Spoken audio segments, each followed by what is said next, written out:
వివాహ బంధం అంటే ఎముక మాంసము.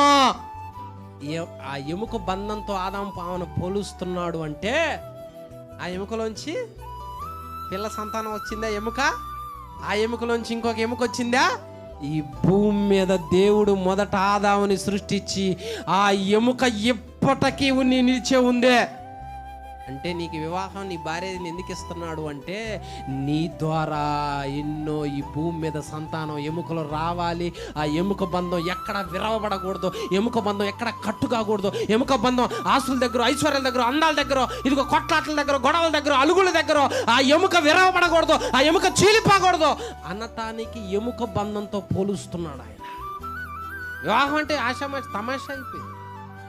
2-3 నెలలు 4-5 సంవత్సరాలు అయిన తర్వాత బావయా ఎవరు ఎముక? ఆ ఎముకలోంచి రావాలా? ఇంకొక ఎముక తెచ్చుకున్నామంటే అర్థం ఏంటి? అతికేసిన ఎముక ఎంతకాలం ఉండాలా? కనుక వివాహ బంధము అంటే ఈ లోకం కట్నాలతో, అందంతో, ఆస్తులతో, చదువుతో పోల్చిందే.